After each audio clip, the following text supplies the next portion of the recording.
Hello, everybody. Welcome to another Land Effects webinar. I'm here with landscape architect Amanda Berry, who's going to be dropping some knowledge bombs on tree remediation plans. My name is Paul Houchin, and I'll be fielding some questions in the Q&A box and chiming in to ask those questions to Amanda when she takes a break for questions. Before we get started, let's go over a couple of items so that you can get the most out of the live presentation today. First off, if you are in full screen mode, you can get out of it by pressing the escape key or clicking the exit full screen icon in the upper menu there. Also, there's a chat window available so that you can talk with us and the other listeners throughout the presentation today, if you wish. To access this, click the chat icon located at the bottom of the screen. Next to that, there is a question and answer window. So if you have any questions for us about the subject matter, please use that window to ask those questions. And I'll do my best to answer them via chat. And whenever Amanda takes a break to take questions, I can ask her those live. So with all that being said, let's have Amanda take it away. Thanks, Paul. And hi, guys. It's another great Friday, and we're going to be talking about tree preservation plans today, or tree remediation plans, tree inventory and analysis plans. There's a lot of different words for it. We'll be kind of going through all of that. So I'm Amanda, and as a landscape architect, I've actually done quite a few tree inventories along with certified arborists in the office, and I feel quite strongly about their necessity at the start of a design. I find that communities that require these kinds of plans end up valuing their tree canopy in the community, and the resulting development designs then start to follow that desire to keep existing trees on site and provide space to plant more throughout and increase the tree canopy throughout the municipality. With that said, I want to then give you the tools, some of the tools to add to your arsenal in creating these kinds of plans in a clear and precise way. We'll be going through all of these steps you see here listed here to create a basic tree inventory. We're not going to be getting into advanced ISA, which stands for International Society of Arboriculture. We're not going to be getting into those kinds of inventory plans with advanced tree valuations or the Australian standards for tree protection zones, for instance. I just want to give you some tools to get started with the basic inventory, and you can take it from there to the higher requirements in your area. I've actually found, even when I was doing tree inventories in Ontario, Canada, they did require the more advanced valuation in some municipalities, but not all. So across about a 2-hour driving range, there were actually quite a few different requirements. So I found since moving to the US and talking to a lot of people here that a lot of them, the municipalities around here actually require something even more basic than that. So that's where we're going to start. And we're going to start with some tips that I found for analyzing the site for trees. So the most important thing is that going out on site in person is a must. And these are all the things that I recommend that you take with you. If you have any other recommendations, please type them out in the chat box. I don't pretend to know everything, but I'm just giving you what I know.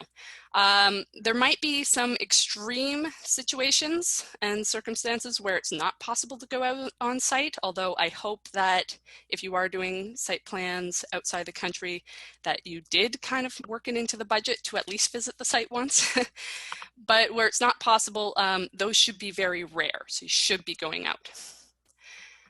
When I went out, I would definitely take a printed out version of my survey to scale, ideally with any trees already located that the surveyor might have already located, and a little pad of paper.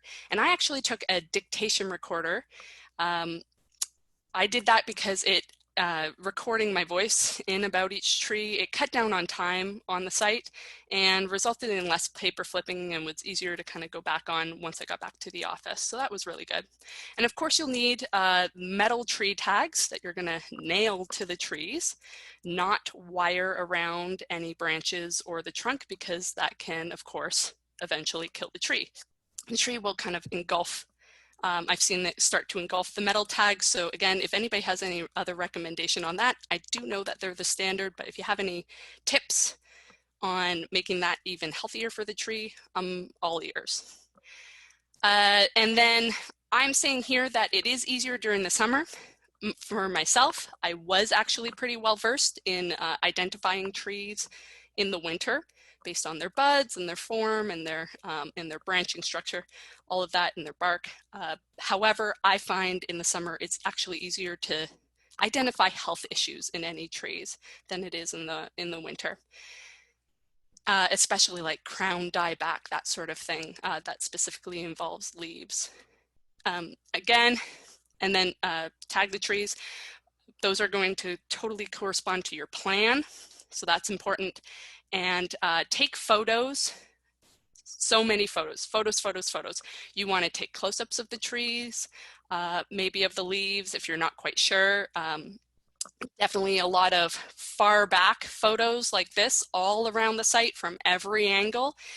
And the reason that you're doing this is so that you want to save yourself a trip back in case you need to double check something. So if you're going through your plan after you've done the whole site and you're like, hey, did I forget this tree? Or was this totally right? Somebody's questioning it, you can refer back to your photos and save yourself a trip back just for one thing.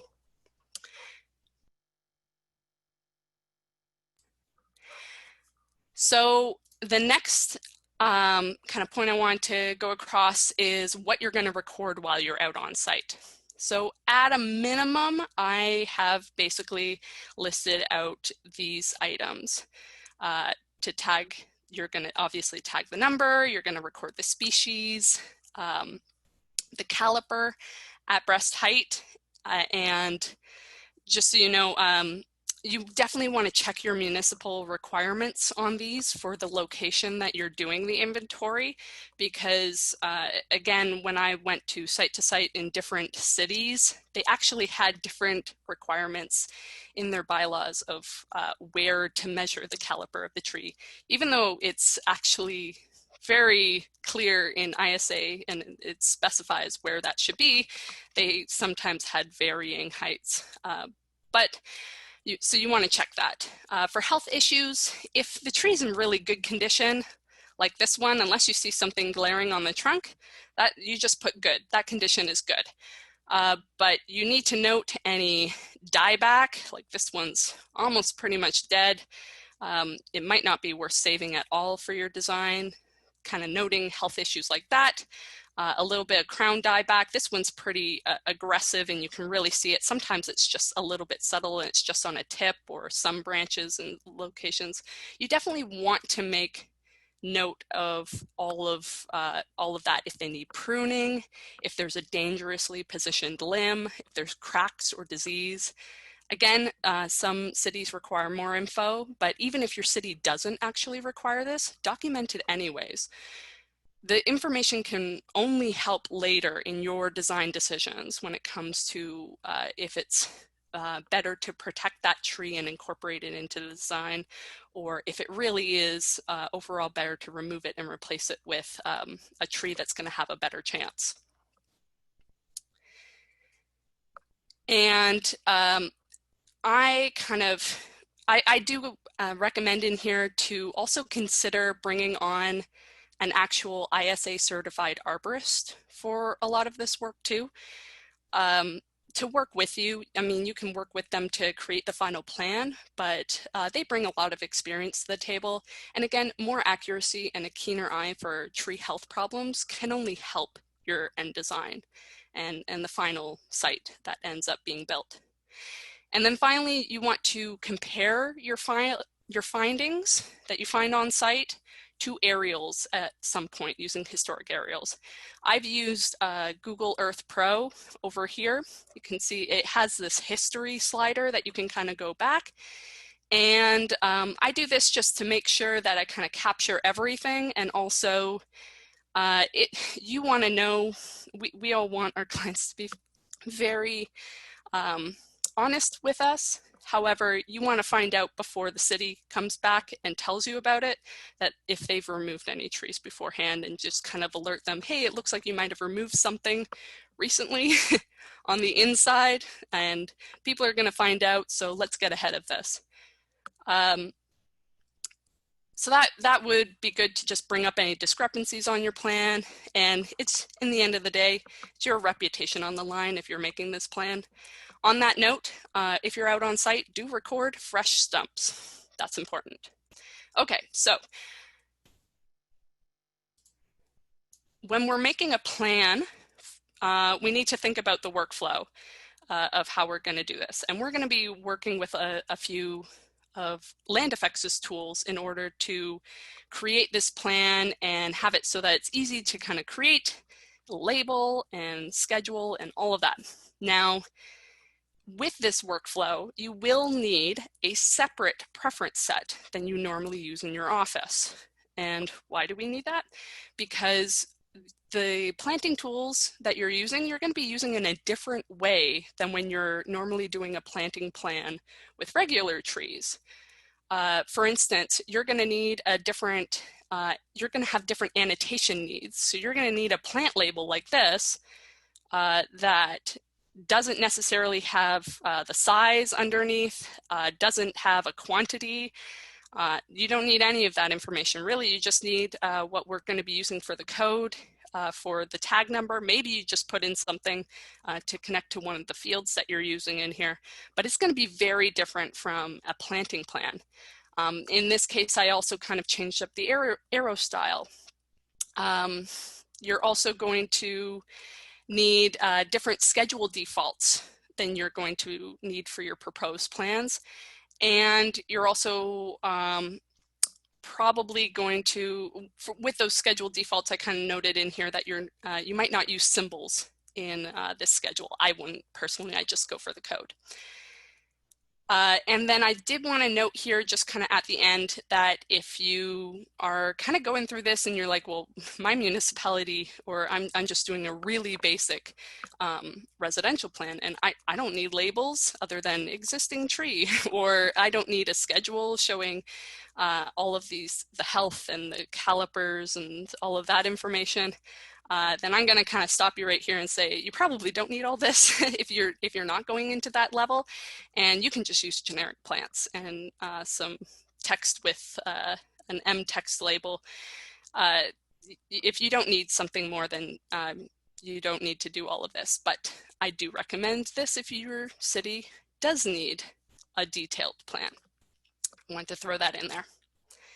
You're also going to need a separate project number. So separate preference set and a separate preference set and a separate project number.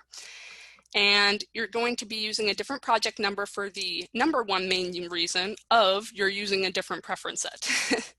And the bonus that you get from this is that it actually would keep the plant manager tidier, I find. This is an example of a plant manager with all of my remediation trees in there. And this is the same project with all of the eventual design plans in there. And you can see if I were to, even though I've moved these into separate groups, if I were to combine all of them, it'd be a really big list. I like them separate anyway, so you get that bonus.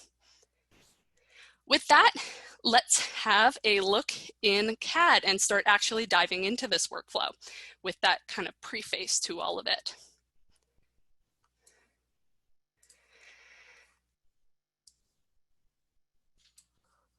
Okay, so here I am in CAD, and I'm going to start here on my FX admin ribbon to just re-show you again that start of this workflow of how you're going to start it. So again, we're going to be going through a basic tree inventory and analysis, just species, location, size, basic conditions, proposal to retain or remove or relocate, and maybe some notes about the tree in particular if you need it. So the very first thing I would do, if this is your very first tree preservation plan that you're doing with Land Effects, is get that new preference set started. So if we go into our general preferences and have a look, you can see I have a very short list here. You might even just have imperial and metric. For my purposes, I'm going to be using metric today. Same process if you're using imperial, or if you're using, say, your own custom office preference set. And the reason that we're making a new preference set, again, oh, there it goes, just loaded. I'm going to click OK that I just changed that. And we're going to switch over to the planting side. Is, again, I need a different plant label for my tree preservation plan. I need a different arrow style. I need different schedule defaults, all of this. However, I don't want to make the changes here in this office preference set, because that's going to change the default label style for all of my normal planting projects, and I don't want that. So that's why we're making the new preference set, because you don't want to change it here where it shouldn't be changed. So the way to make a new preference set is you're just going to click on Manage. That brings up Manage Preference Sets. And I'm going to click on New. And when I click on New with one of these preference sets open, it's going to make a new copy of this preference set with a different name. So I can just type tree preservation, tree inventory, tree analysis, whatever you want to put in here, and click OK. I'm not going to click OK right now just because I've already done this, but that's what you're going to do. And then once you kind of go in here, and just as another example, the sizes are totally different in this preference set too. But now that I go to my tree preservation, I've already started to set this up for the purposes of this webinar, so you can kind of see the finished product. So I've gone through, I've added more columns. You might have even more in here. For instance, I just need caliper, and I need a lot more calipers than I normally need in a regular planting plan. I need that canopy spread to show the size of the existing tree. I need something about health, and I need a recommendation of retain, remove, or relocate. And you can kind of play around with how you do this based on the requirements that you need. And I'm only doing this for trees right now. So if I go to planting, you can see the differences that I've made here. I kind of had this screenshot up before, but you can see I've made my own plant label, and I've actually saved this, if I click on this, as a new label style with 16, M label 16. And again, if you haven't started using M liter labels and you're still using block labels, start to move over to here because they're a lot easier. But I like using, I based it off of this hex style symbol, and I use that hex style symbol in my tree inventories mostly because it doesn't look like a circle, like a tree on the plan. So I avoid this one definitely. So I don't get confused between the circles on the plan and all of my labels. And the way that I created that, we do have documentation on that that you can definitely go through. Just search for create plant label in our documentation section on our website. But long and short of it is you set a label style and you click open label files and you make your edits. You save it, you save an M slide, and then you go back in here and you choose your new style. So I've made all of these changes. I've even gone through and if I click here, you can see I've completely changed the table or the schedule defaults as well. This is what I've set them to. I've set to table style. I like that look for a tree preservation schedule. I've pretty much gotten rid of all symbols, and I've sorted by code that's really important because you want it to go alphabetically by code by those numbers. And then I've unchecked quantity and detail because honestly, all my quantities are going to be 1 in this case. So with all of that, that's how you set up your preferences. So once this is done, you're ready to roll and start on your project. So in my project list, you can kind of see how I've already started to set things up in terms of a basic project list. If you've watched my webinars before, you know my preferences. You probably have your own on how you number them, but I want to bring your attention down to these two right here. This is how I've separated out these two projects. So with a tree inventory and analysis plan, it will likely start before a planting plan. And then but it will continue and evolve as the planting plan is developed. And maybe the building footprint changes or the driveway changes or something like that. So you'll probably be going back and forth between your tree preservation and your landscape plans, depending on those changes. So these are both going to be active at the same time. Again, another reason why they need to be separate. But I do want to sort of link them together. So if I edit this one, you can see that it's set to that metric preference set, like I talked about before. And if I edit this one, it's set to the tree preservation preference set. And you can also sort of see here, what I'm about to get to is the detail folder. I've also assigned detail folders to both of these projects. If you've watched my detail webinar for advanced intermediate details, you can probably see where I'm going here. Is I like to now use the organization tab, and you can see that these are now both organized under this single detail folder. So all of these other projects have just one project per design, and it's very clear to see now that this design has 2 different projects and what they are for. So a great way to organize it, keep everybody knowledgeable about what's happening with this design. So that's how I have set that up. Again, to create a new project, you probably already know, click new, assign everything, you're good. And then assign it to that detail folder.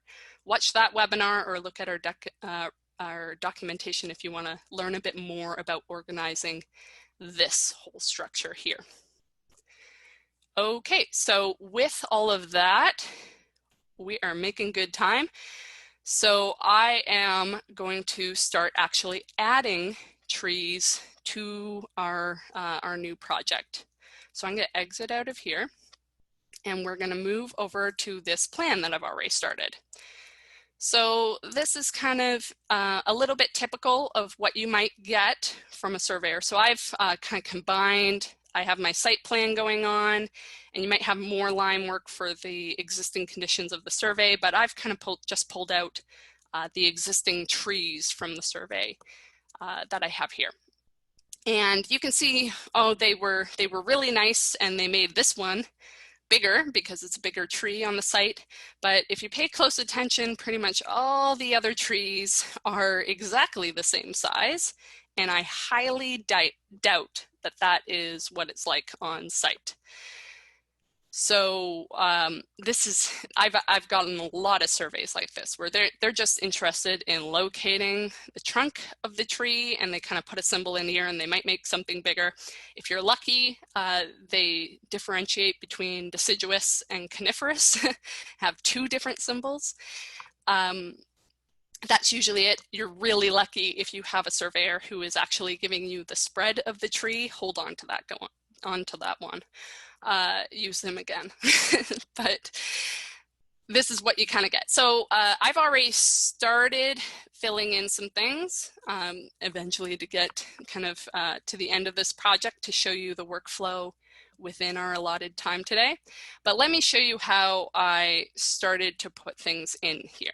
So I basically started on the FX planting ribbon, and we went with, start with generic plants. And if I go down to generic plants and open that up, you can see all of my different symbols. But one folder that you might not have used yet is this remediation folder. So we have a lot of symbols already saved in here. Just like any other folder, you can save in your own symbols as well. If we scroll down, you can see the different types. These all say existing on them, and then we have some for removal. And we have some for relocate. So they're all very clearly defined in here. And again, you can save in your own if you're not quite happy with what we've got. So I'm going to go with something a little simple, and we're just going to go with something like this. And we're going to click OK. And I'm going to, it's first asking me for a position for this. And so I'm going to place this one right here, and I'm basing this off of my field notes as I start to place each tree. So this one in particular, I'll let you know, I'm kind of basing it off of something off to the side, either a little, probably the little hand sketch plan that you made out on site, but this is going to be a tree, it's been tagged as 123, 123. And it is a honey locust, and it's got a 10-meter spread, and I've got a recommendation, or eventually probably it's going to be retained, it's in good health, and it's 150 millimeter caliper. So at this point, I can either click it down, or I can actually now type in that it is 10 meters. And it will just place down like that, right at 10 meters. So already you can see we're getting a much more accurate picture of what's actually happening in this tree preservation plan. And I can also, I can then edit that plant and start to add it into the project plant. So now that I've set it perfectly with its size, I can grab it, I can say make it a plant. So I did edit plant, I clicked the generic block, I make that a plant. This is one way to do this. And this is a Gladitsia, and no matter what on a tree preservation plan, you don't want to choose any of the existing ones that you've already maybe placed on your plan. You want a new one. So I'm going to say add new, and I'm going to go Gladitsia, Triacanthos, and we're going to add that to the project. And so that has added to the project right here at the bottom. I click OK, and I get my plant info dialog box with a symbol width already set in here that it's 10. At this point, I can fill in the rest of it, that this is 150 millimeter caliper, it's got a spread, and it's in good health, and it's probably going to be retained. You can fill in any more remarks that you want about this. I'm going to say that's good and click OK. And that's been added in here. And now that I've even done this and it's a regular plant, if I go in here and edit it and edit that, I can make changes to this now. As I refine things, as I'm like, oh, we definitely need to remove it, the design's changed, or I can go in here and change the symbol either to a removal symbol, or maybe I decided I want a much simpler symbol for all of my trees. I can go in here, change it, and it will update itself right in here. So as you're going through here, this one right beside it is also a honey locust. So there's a few ways, again, that you could go about putting this in. You can keep going like this. So I can go to remediation, grab that symbol, click OK, put it right in here. You can snap if you want to, based on whatever symbol you get from the surveyor. And this one is 124, and it is 7 meters. So I'm just going to type 7. We're going to edit that one. Yes. Again, I don't want to click on this one. I want to add a new one. We're going to get to Glitizia really quick. Triacanthos, add to project. Oops, didn't quite click it. And it's the one without any sizes, and I click OK.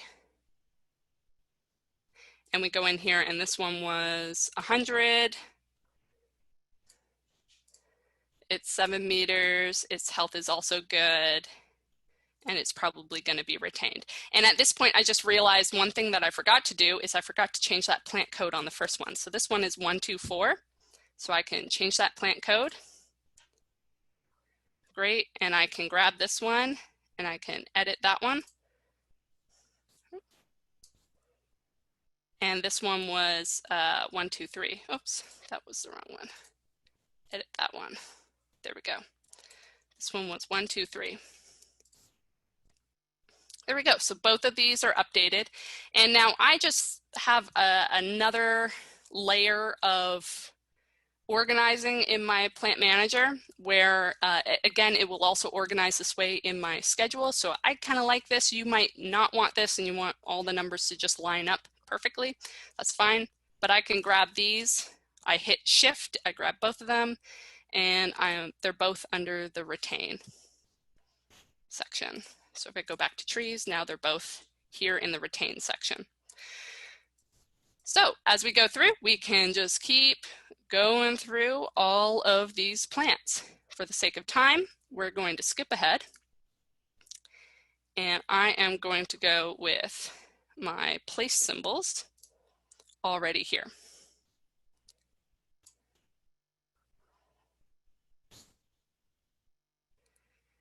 So you can see I have these place symbols in here, but I've also got a tree to be relocated. You can actually, even just by clicking it, you can see that it's supposed to be relocated, or I can click edit. Now that I've worked all of these into my landscape tools with land effects, I can edit it and see all of the information that I've already put in about this symbol. Again, change anything that I need to.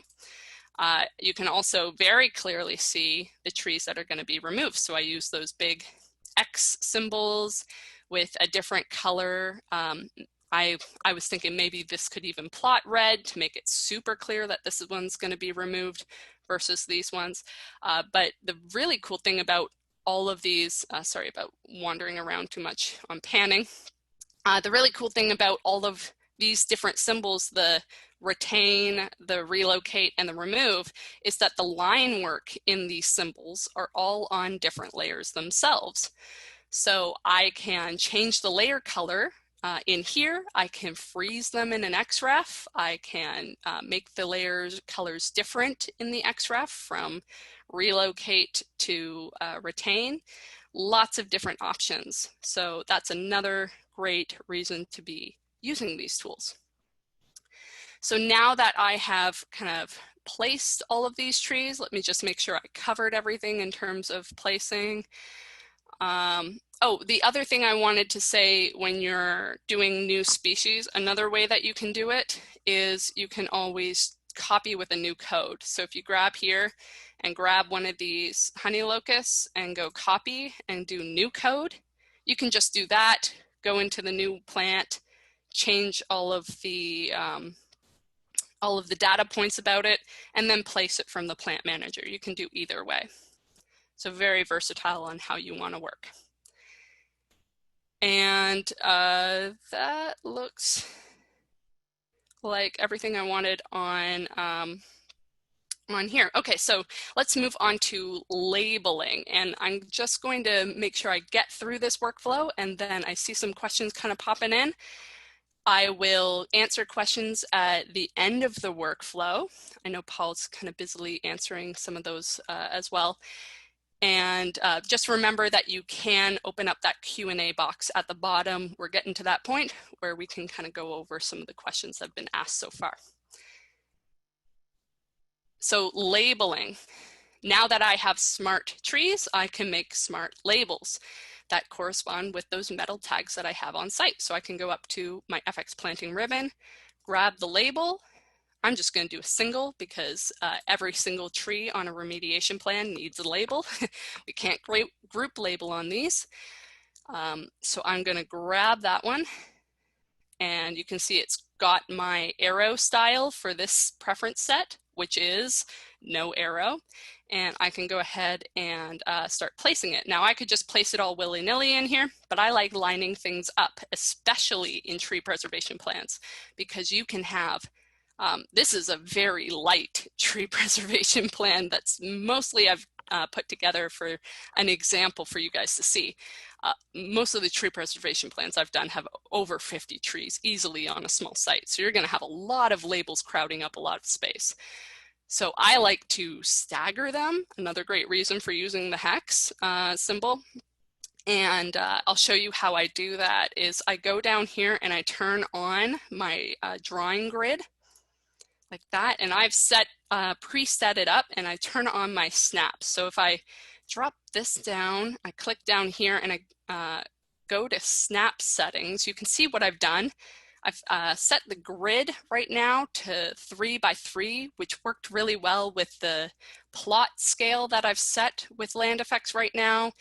And the type of label that I'm using, it's a little less than 3 meters on this plan. So that worked out really well, but I put the snap spacing at half of that, and you'll see why. So I'm gonna click OK. So now you can see it's jumping around just a little bit. You can see it's going to either a grid line or halfway between, and it's not going anywhere else. That's what I want to do. So I'm going to go over here, and we're just going to go and pop that here. We're going to drag it over, and I'm going to kind of line it up right about here. There's my 1, 2, 3. And I can grab another label, and I'm just going to go halfway, but you can see the horizontal line it's going to take under there. So I'm going to go there, and I'm just going to drag it along to here and snap it in. And repeat for that one. So I'm going to go to this line, line it up, snap it in. And this becomes really, really quick. Just like that. And I might back that up a bit before snapping it in. Repeat, keep going. And this is a really important point while I'm labeling these, and as I tag them on site, is I prefer to label them in groups of the same number. So what I'm not doing is going this one over here, label this one over here. I'll just kind of line them up. So you got 1, 2, 3, 1, 2, 4, and I'm going very haphazardly. But then you've got 1, 3, 1, and I don't know, now you're kind of throwing in, oh, maybe I should do this one right in here. I lined that up terribly. But you can see now I'm jumping around numbers a lot on this plan, and it's going to be really hard for anybody reading the plan to very quickly point out if they go on site and they're standing next to this tree right here, or let's go with a number I know, this tree right here, and you're standing next to it and you see a little metal tag that says that it is 125, and you're looking at the plan, let's find 125. And so if you know, oh, 1, 2, 3, 4, 5, if it's all lined up like that, it's a lot easier for the contractor to read and not make mistakes when they're cutting down trees, because that's kind of permanent. So want to make that as easy as possible. Be very strategic in how you number the trees on your plan. So you're going to keep going along like that. And I happen to have a labeled plan that we can skip to.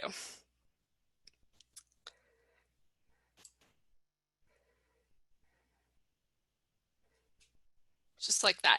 And I didn't delete anything, but if I were to say, whoops, delete that. So I've labeled the whole plan. Here, I now also have the verify tools. So if you have hundreds of trees on your site, this is going to save your butt. Just go to verify labels, and you can see that you forgot to label that, and you can kind of go through and fix that mistake up. Just like that.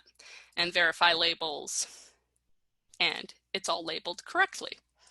Great, so you know that all of the trees that you've placed on site are correct, and you can go back and double check that you actually got all the trees and everything's perfect in your plan. Easy to read. You can see how I've kind of grouped all of the numbers together as much as I could on here. And I like, again, kind of grouping them in clusters so that they're easy. The labels are also easy to find. They're not just all over the place. So the next thing that we need to talk about is running a schedule. So I've got a tree preservation plan right here. With everything set up, it's now really easy to just run that schedule. So I'll click that. Remember, I set up all of my presets in my preference set for the tree preservation preference set. The only thing that it doesn't save, and I'm going to do right here, is uncheck this. And that's just so that it doesn't accidentally include the spacing. I probably could have unchecked the spacing in the preference set actually, and that would do okay. But I'm just going to uncheck that. Since it's a tree preservation plan, I'm just including trees here. And I, again, chose table style. I want my remarks in a column in this one, and I'm sorting by code. So I click OK. And I go to place it down.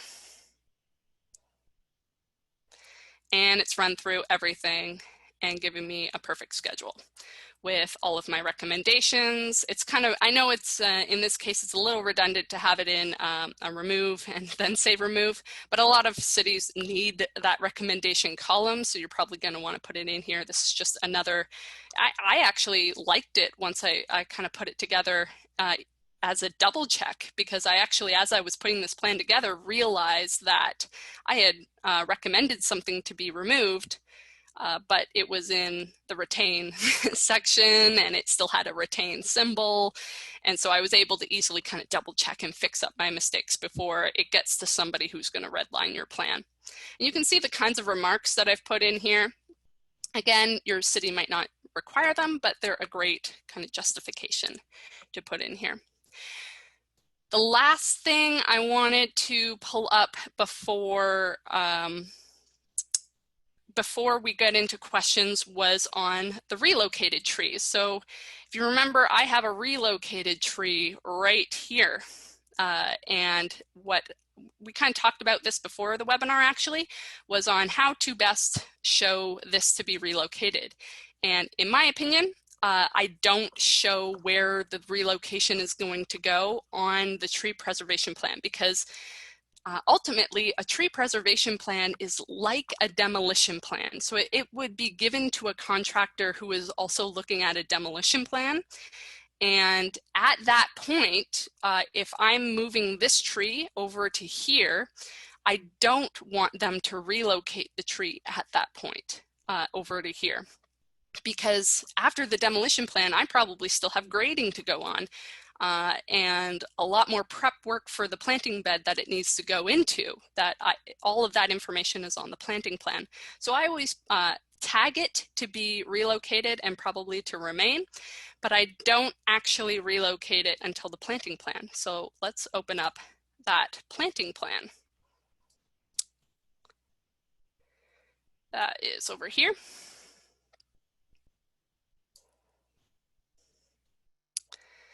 So here we have the same site, and I'll show you what I've done with this planting plan that based on this whole workflow has allowed me to, it's allowed me to do this, which is, you can see I have XREF'd in that tree preservation plan over here. And you can see all of the symbols are in here at their correct size. And you can actually see in here that I have put in an arrow point to show that relocated tree, where it's moving from, where it's moving to, but the original location of the relocated tree, the transplanted tree, is grayed out in here, but it's still here so the contractor knows, hey, that's where you're pulling it from. And I've labeled it like a regular tree up here. I've put in its original caliper size, although you might want to, I was kind of going back and forth on whether I'd put the first field that's in my plant label as relocate instead of the actual size of the plant. Whatever you think is more clear. But the cool part about this is that it now shows up in your plant schedule. So, oh, that's a tree preservation plan. So if I go over here and just run a plant schedule, and we're back to my plant schedule settings because I'm using that preference set now on this project. It's really convenient that way. As long as everybody, as it's calculating everything, as long as everybody in your office knows that procedure. So that's a really important part of all of this. Looks like I forgot a tree must have kind of snuck its way in there, or I clicked entire thing, but you can see this relocated on site seed tree preservation plan. That's how I've set it up over here. So that's what I wanted to talk about.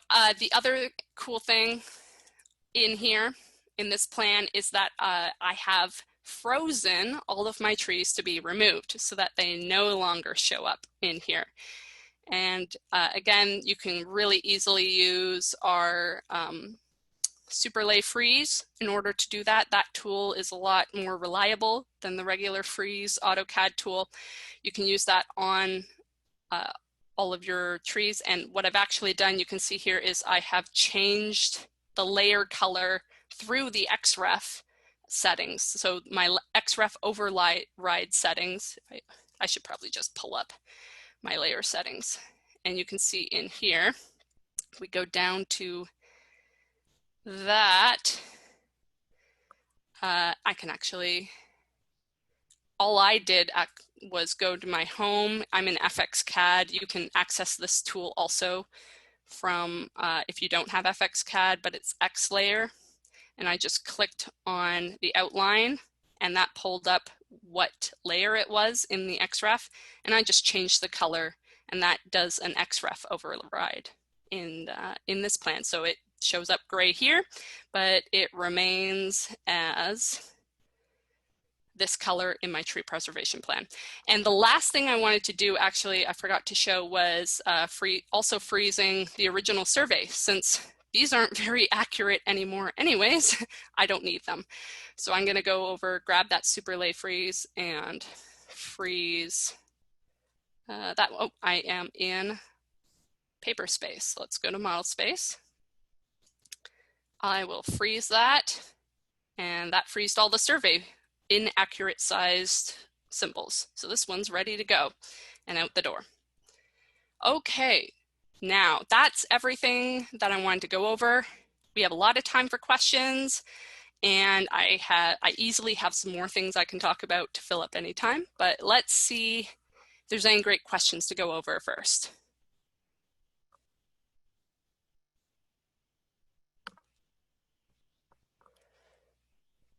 And I don't hear you, Paul, in case you're still muted.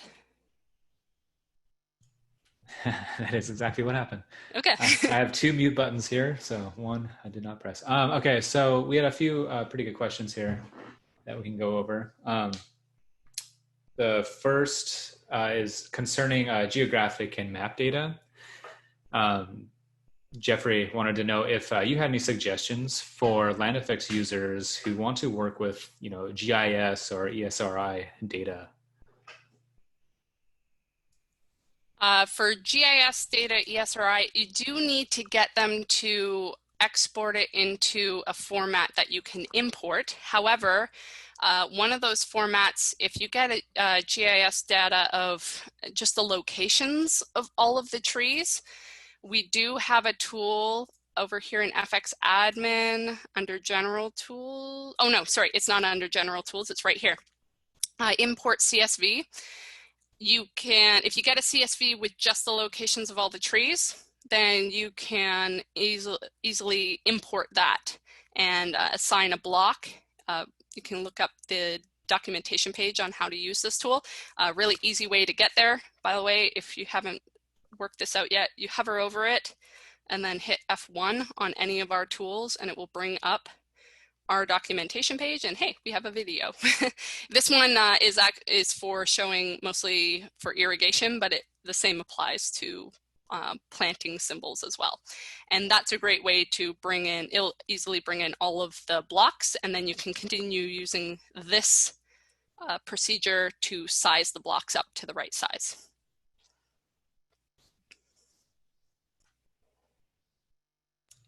Okay. Another question here is concerning choosing, specific species for each tree. Sometimes these plants can be rather large and have a lot of trees, and maybe this is something that would be better for like a wish list item. But is there a quicker way to address, choosing a species for each symbol there, in the case that you do have a very, very large plan that you want to apply this to? The question probably came in before I remembered to highlight that copy option. So that would be a really great way of just choosing that copy, and copy with new code would be a quick way to go through that.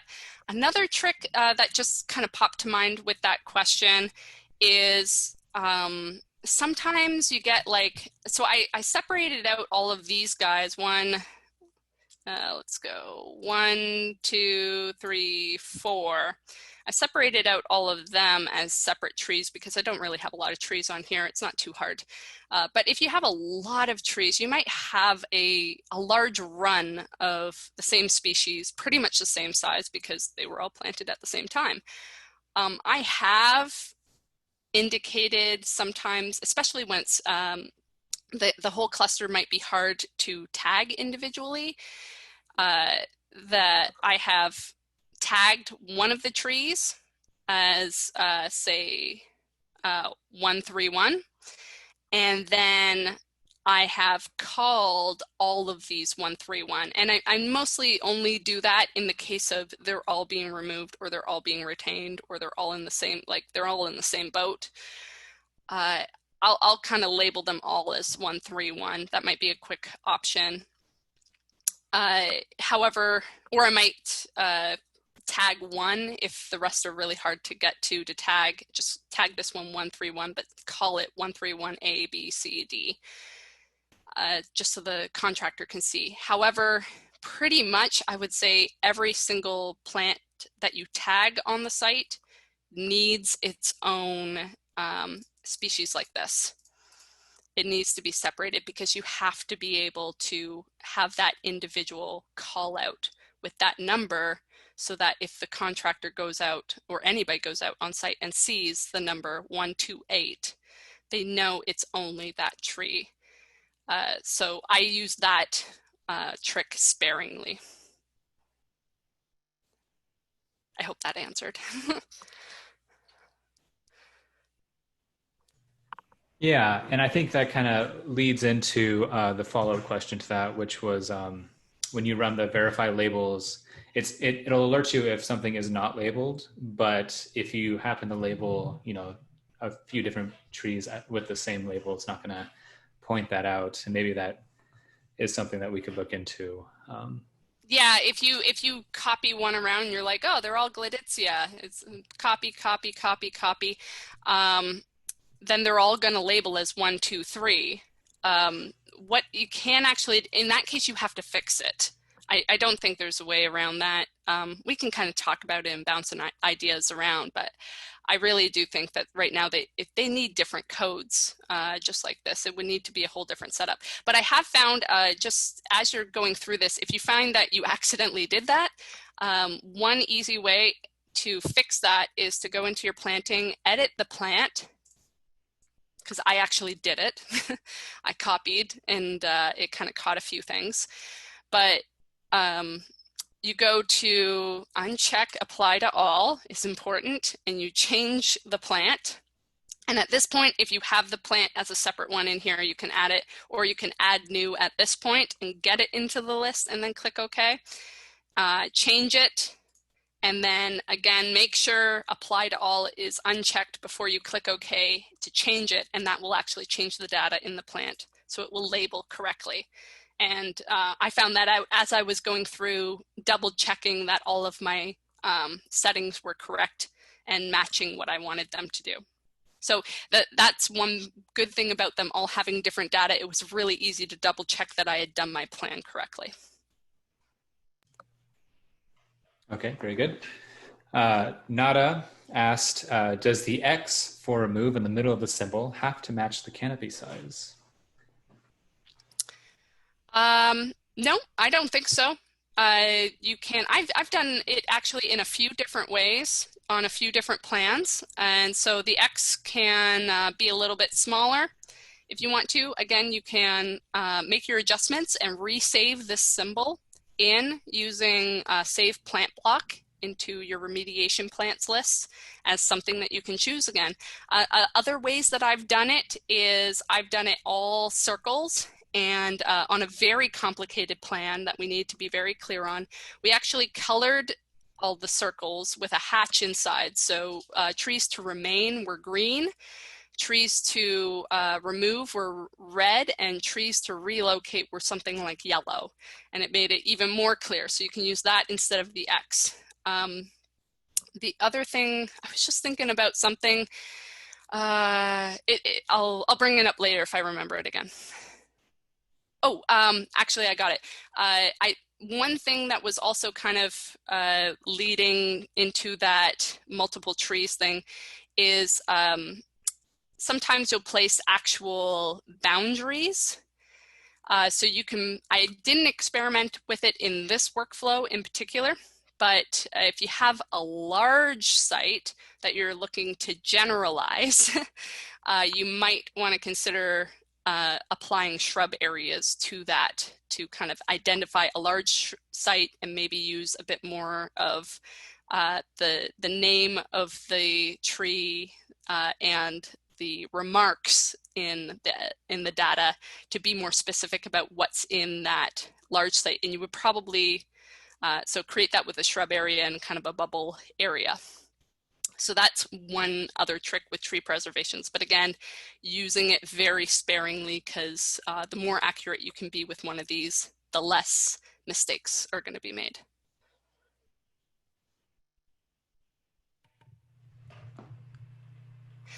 Okay. And let's see. Sorry. So Jeffrey had a couple of questions here, but they're pretty intensive on, to answer them. And I think those would be better to answer, more in depth, either over the phone or via email. So that's why we're not going to get to that, but we'll make sure to get back to you on that. Alice wrote, some municipalities require us to show our new mitigation trees on our tree plans as well. Mm-hmm. Is there a good way to show using these tools, using these tools? On the mitigation plans, to kind of differentiate which ones are mitigation, I would actually, if we go to landscape planting plan and go into the plant manager. Okay, but in here, I would probably start using my tree groups to show which trees you're counting as a mitigation tree. And that kind of leads me into, I wasn't going to go too far into mitigation. I do know that there's a lot of different ways that municipalities calculate that mitigation, either by an actual ISA tree valuation, which I personally prefer because it takes into account the value of the species and the value of the health of the tree. But some will just kind of do a really simple, this much caliper you take away, you have to add the same amount of caliper in mitigating trees. And I just wanted to point out that when you run a schedule, let's go with this one. When you run a schedule, you also have this option to export to a spreadsheet. And I've done an example here where I did that. And I did a really basic kind of formatting on it. You can obviously grab all of this, but I just kind of did a very quick cell calculation. And as soon as you get into anything that's going to need to start adding things up, subtracting, all of that, you're going to want to get into Excel and start using some of these cell calculations to help you out with that. And especially once you get into tree valuation, you absolutely need to start exporting your items to Excel and using them there. We were kind of talking a little bit about how if you need, there's only 6 fields available in the plant size preferences. A proper ISA tree valuation needs many more than that. You can play around with adding attributes to the symbols themselves and using the command ATTOUT in order to create a supplementary CSV file to also kind of get all that information in, but still keep the data all together in a single CAD plan.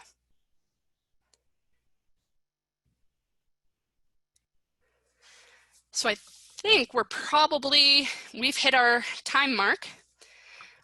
So I wanted to thank everybody for sticking around. If you have any other questions, feel free to send in a ticket if you have any other questions about this procedure or any recommendations on the procedure. I'm totally open, but thank you for attending.